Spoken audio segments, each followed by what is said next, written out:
Hello friends, कैसे हैं आप। आज की वीडियो में जो है हम ऐतिहासिक कहानी कर रहे हैं और आज की वीडियो में जानेंगे फ्रेंड्स से मुगल बादशाह हुमायूं की पूरी कहानी की। चलिए जानते हैं फ्रेंड्स। आज का जो हमारा टॉपिक होगा वो है ऐतिहासिक कहानी और ऐतिहासिक कहानी में हम बात करेंगे किसकी, हुमायूं की कहानी की बात करेंगे। हुमायूं दोस्तों कौन था, अभी एक एक करके सभी बातें पता चल जाएंगी फ्रेंड्स। इसमें हम जानेंगे आज के वीडियो में क्यों आखिर हुमायूं जो है भारत में सफल नहीं हो सका। लंबे समय तक शासन करने के बाद भी उसने एक विशेष सफलता प्राप्त नहीं की, यद्यपि जो है बहुत पढ़े लिखे शिक्षित होने के बावजूद भी। और बात करेंगे इसमें कि हुमायूं दोस्तों कैसे आया, कौन था, ये बात करेंगे फ्रेंड्स। चलिए कहानी की शुरुआत करते हैं और जानते हैं हुमायूं की कहानी को शॉर्ट में। फ्रेंड्स यदि आप किसी भी परीक्षा की तैयारी करते हैं तो ये आपके लिए कहानी बहुत ही महत्वपूर्ण होने वाली है। साथ ही आप यदि भारत के समान नागरिक हैं तब भी आपके लिए बहुत महत्वपूर्ण होगी। दोस्तों आपसे एक रिक्वेस्ट है, यदि आपने अभी तक हमारे चैनल को सब्सक्राइब नहीं किया है तो सब्सक्राइब कीजिएगा और वीडियो को लाइक कीजिएगा, हमारा सपोर्ट कीजिएगा। फ्रेंड्स कोई प्रश्न आपके दिमाग में रह जाता है हुमायूं से संबंधित जो आज की वीडियो में हम चर्चा करेंगे तो आप कमेंट बॉक्स में निश्चित ही पूछिएगा और हमारा एक्सपीरियंस भी बताइएगा। बात करें फ्रेंड्स, पिछली कहानी में हमने बाबर के बारे में जाना था फ्रेंड्स। बाबर और जो उनकी पत्नी थी एक, जिनका नाम था माहम अनगा, इन दोनों का जो है एक पुत्र हुआ जिसका नाम था हुमायूं। हुमायूं दोस्तों किसका पुत्र था, बाबर और माहम अनगा का पुत्र था। 1530 में बाबर की मृत्यु होने के बाद जो है सबसे बड़ा पुत्र कौन था, हुमायूं था, वही शासन का जो है हकदार था। चलिए बात करते हैं आगे, जिसका दोस्तों हुमायूं ने जो शासन किया है 1530 से लेकर पहले 45 तक शासन किया है, 40 तक है। 40 में शेरशाह सूरी का शासन आ जाता है, बीच में 5 वर्ष का जो है, और 55 में जो है हुमायूं पुनः से शासन करने के लिए भारत में आता है, तो 2 बार इनका शासन हुआ है। चलिए एक एक करके सभी चीजों की बात करते हैं फ्रेंड्स। बाबर की बात करें, बाबर ने भारत में शासन किया, उसकी मृत्यु हो गई और बाबर के जो है कितने पुत्र हुआ करते थे, 4 पुत्र हुआ करते थे। कौन कौन से थे, एक था आपका हिंदाल, एक था पहले जो बड़ा पुत्र था वो था हुमायूं जो महामनगा का पुत्र था। दूसरी बात की जाए वो था दोस्तों अस्करी, तीसरा जो था वो था कामरान और चौथा जो था हिंदाल। ये 4 पुत्र हुआ करते थे। बाबर जब मरा तो अपनी अंतिम इच्छा में कहा कि बेटा हुमायूं जो है अपने सभी भाइयों में राज्य का बराबर बराबर जो है हिस्सा बांट देना। हुमायूं ने वैसा ही किया जैसा कि उनके पिता बाबर ने कहा हुआ था और सभी भाइयों में अपने राज्य को जो है कई हिस्सों में बांट दिया। यही हुमायूं की एक महान भूल थी जिसके कारण उसका साम्राज्य छोटे छोटे टुकड़ों में बट गया और वह एक केंद्रीकृत साम्राज्य नहीं बना सका। उसे जीवन पर्यंत संघर्ष करना पड़ा और वह दोस्तों हुमायूं नाम का अर्थ तो होता है भाग्यवान, परंतु लेन पूल कहता है वह जीवन भर लड़खड़ाता रहा और लड़खड़ाते लड़खड़ाते ही अंत में मर जाता है वह। तो बात करें फ्रेंड्स, जो है हिंदाल है उसको हुमायूं ने अलवर राजस्थान का क्षेत्र दे दिया। कामरान की बात की जाए तो कामरान को काबुल और कंधार वाला क्षेत्र दे दिया। अस्करी को जो है संभल उत्तर प्रदेश वाला क्षेत्र दे दिया और जो स्वयं के पास में शेष भारत का जो बचा हुआ हिस्सा था उसे रख लिया। चलिए आगे बात करते हैं क्या हुआ दोस्तों। बात करें हुमायूं के समय जो है कौन कौन से युद्ध अभियान किए गए। हुमायूं फ्रेंड्स ज्योतिष में बहुत विश्वास करता था और वह जो है ज्योतिष के अकॉर्डिंग ही अपने निर्णय लेता था। फ्रेंड्स बात करें कौन कौन से हुमायूं ने अभियान किए तो इसके बारे में अगर सबसे पहले अभियान की बात करें वो था दोस्तों कलिंजर अभियान। 1530 में हुमायूं जैसे ही शासक बना 1531 में कलिंजर के लिए अभियान कर दिया, आक्रमण किया। कलिंजर दुर्ग दोस्तों काफी मजबूत दुर्ग हुआ करता था जो कि बुंदेलखंड मध्य प्रदेश उत्तर प्रदेश में स्थित है, हालांकि कुछ हिस्सा मध्य प्रदेश में भी इसके राज्य का आया करता था।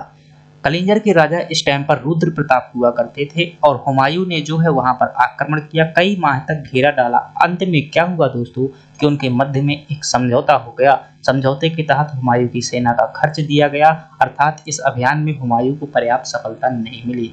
इसी सफलता में जो उसको मतलब खर्च दिया गया था, हुमायूं खुशी से झूम उठा और विजय उत्सव की जो है उसने क्या की तैयारी की और बढ़िया दम से वो क्या करने लगा, अपना क्या बोलते हैं भाई, सेलिब्रेट करने लगा, मतलब वो खुशियां मनाने लगा।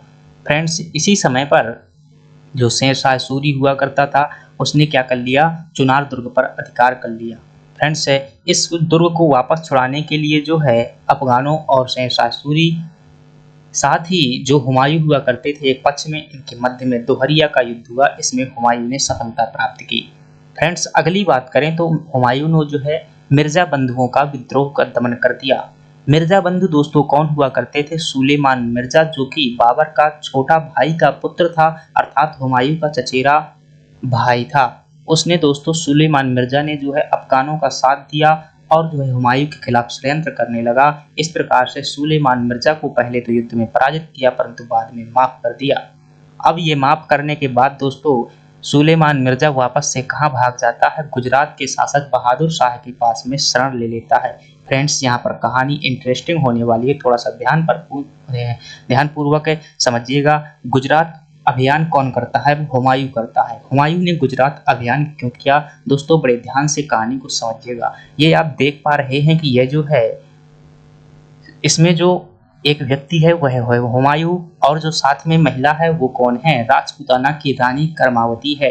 दोस्तों रानी कर्मावती जो है जब बाबर ने आक्रमण किया था, और तो बाबर ने जो है रानी कर्णावती को अपनी बेटी कहा था। इसी जो है बात को लेकर के कर्णावती ने हुमायूं के लिए राखी भेजी और अपने साम्राज्य की रक्षा करने का क्या लिया?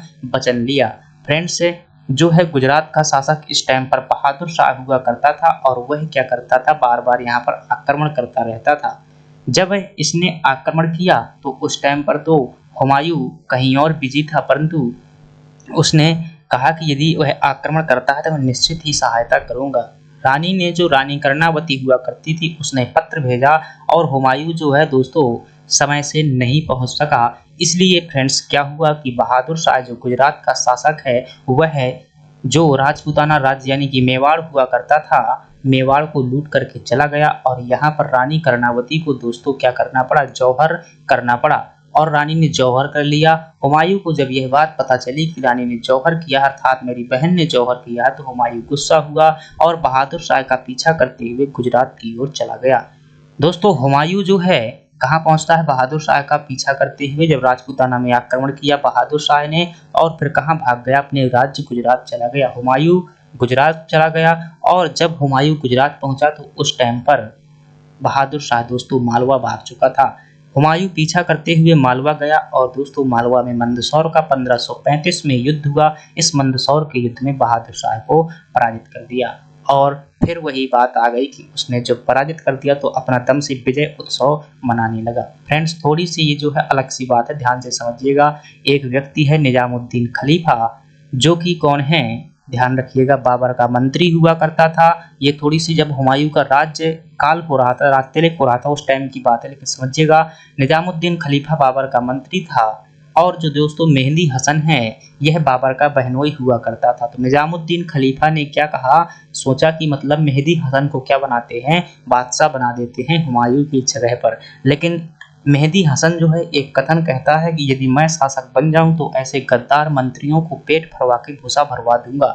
जैसी ही यह बात निजामुद्दीन खलीफा को पता चलती है तो वह इस बात को भूल जाता है, और फिर दोबारा जो है मेहंदी हसन को राजा बनवाने की नहीं सोचता है। तो ये दोस्तों संक्षिप्त स्टोरी थी। चलिए आगे बात करते हैं हुमायूं और दोस्तों शेरशाह सूरी के मध्य संघर्ष को लेकर के हम बात करते हैं। चलिए देखते हैं, कहानी को ध्यानपूर्वक समझिएगा। दोस्तों एक चुनार दुर्ग हुआ करता था, जो कि चुनार दुर्ग कहाँ पर पड़ता है? उत्तर प्रदेश के मिर्जापुर में पड़ता है। चुनार दुर्ग पर मूल रूप से दोस्तों अफगानों का अधिकार हुआ करता था, जो कि अफगान नेता कौन था? महमूद लोधी था। और महमूद लोधी की यहाँ पर कौन काम किया करता था? शेर खान काम किया करता था। हुमायूं ने दोस्तों 1531 में क्या किया?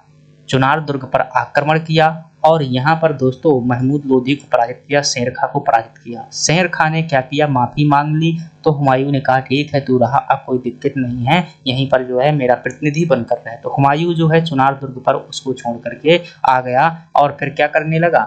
हुमायूं ने गुजरात अभियान के लिए यहीं पर चला जाता है, 1534 में ही किया था, लेकिन यहीं से तैयारी करने लगता है। जब हुमायूं गुजरात अभियान के लिए चला गया तो इसी समय पर क्या होता है फ्रेंड्स कि जो विजय गुजरात अभियान में गया, और गुजरात में जो है बहादुर शाह शासक जो हुआ करता था उसको पराजित किया मालवा में, और फिर विजय उत्सव मनाते रहा। कितने समय तक? 2 साल तक रोज डांस होने लगा, उसका मतलब दरबार में नृत्य होने लगा। अब इसी दौरान दोस्तों शेर खां ने क्या कर लिया? बंगाल पर भी अधिकार कर लिया। शेर खां ने बंगाल पर अधिकार कर लिया, साथ ही साथ चुनार दुर्ग पर अधिकार कर लिया। दोस्तों शेर खां बहुत चालाक, जिसे शेरशाह सूरी कहते हैं, इसे बाबर ने क्या कहा था हुमायूं से कि बेटा संभल के रहना, ये चालाक लोमड़ी है, तुझे खा जाएगी किसी दिन। तो हुमायूं इतना समझ नहीं सका, हालांकि शिक्षित तो बहुत था, इतना पढ़ाकू था कि यदि आज दिन होता तो तुम्हें टेस्ट नहीं निकालने देता। अगली बात की जाए दोस्तों, शेर खां ने क्या कर लिया, बंगाल पर अधिकार कर लिया। और जब हुमायूं विजय उत्सव के नशे से जागा और उसे इस खबर मिली कि शेर खां ने बंगाल पर अधिकार कर लिया है, तो हुमायूं ने क्या किया कि अपने छोटे भाई हिंदाल को साथ में लिया और हुमायूं ने वापस बंगाल पर आक्रमण किया। आक्रमण करके वहां पर अधिकार कर लिया और शेर खां जो है यहाँ से भाग गया।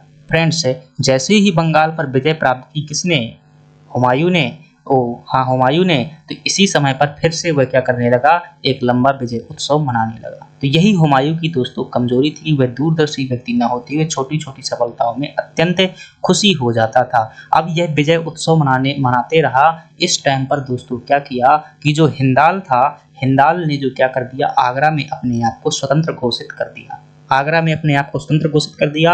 यहाँ शेरशाह सूरी को तैयार होने का मौका मिल गया और शेरशाह सूरी खतरनाक तैयार हो गया। अब शेरशाह सूरी ने हुमायूं को ललकारा और चौसा के युद्ध में हुमायूं को क्या कर दिया फ्रेंड्स, शेरशाह सूरी ने पराजित कर दिया। अब शेरशाह सूरी हुमायूं जो है पराजित हो चुका।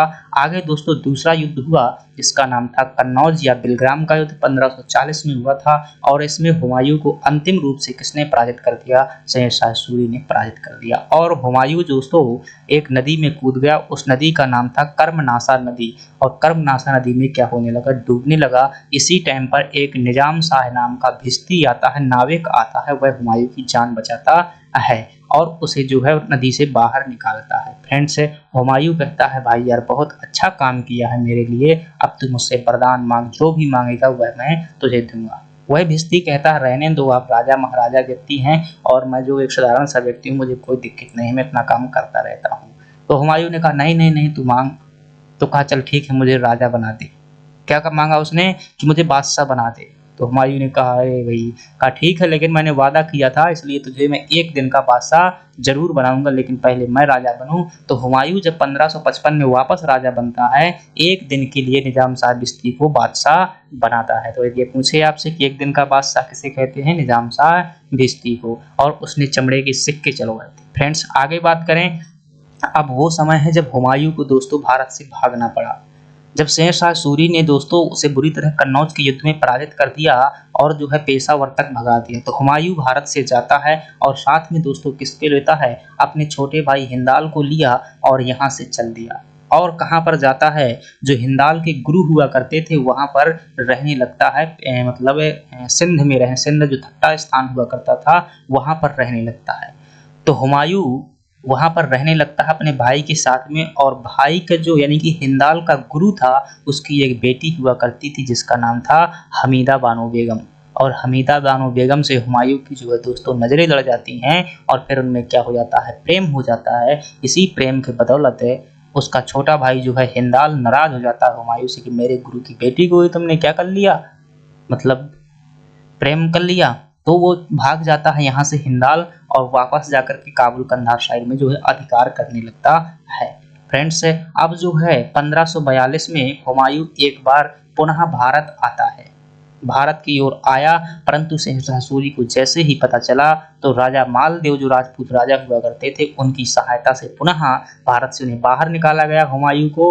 और जो पेशावर के राजा हुआ करते थे जिनका नाम था राणा वीरसाल, उसके यहाँ पर शरण ली किसने, हुमायूं ने। और यहीं पर दोस्तों हमीदा बानो बेगम के गर्भ से जो है अकबर का जन्म हुआ 1542 में। अगली बात अगर करें फ्रेंड्स तो अगली बात जो है कि 1545 में हुमायूं भारत छोड़ करके, पूरा सब कुछ छोड़ करके कहाँ जाता है, ईरान में जाता है। और जो ईरान का अपरासियाब शासक हुआ करता था उससे सहायता मांगता है, वह सहायता करने के लिए तैयार हो जाता है, लेकिन एक शर्त रखता है कि मैं तुझे सेना देता हूँ, परंतु तुम जो कंधार जीतोगे वो क्या दे दोगे, मुझे दोगे। इस शर्त पर जो है 14,000 सेना हुमायूं को दी जाती है और हुमायूं ईरान की मदद से अस्करी को कंधार से भगा देता है। और इसी टाइम पर फ्रेंड्स जो है 1547 में जो उसका एक और भाई हुआ करता था कामरान, उसने अकबर को 5 साल के पकड़ लिया और काबुल के किले में क्या कर दिया, लटका दिया। परंतु हुमायूं ने यहाँ भी आक्रमण किया और जो है काबुल पर भी अधिकार कर लिया। इसके बाद फ्रेंड्स अगर बात की जाए 1555 में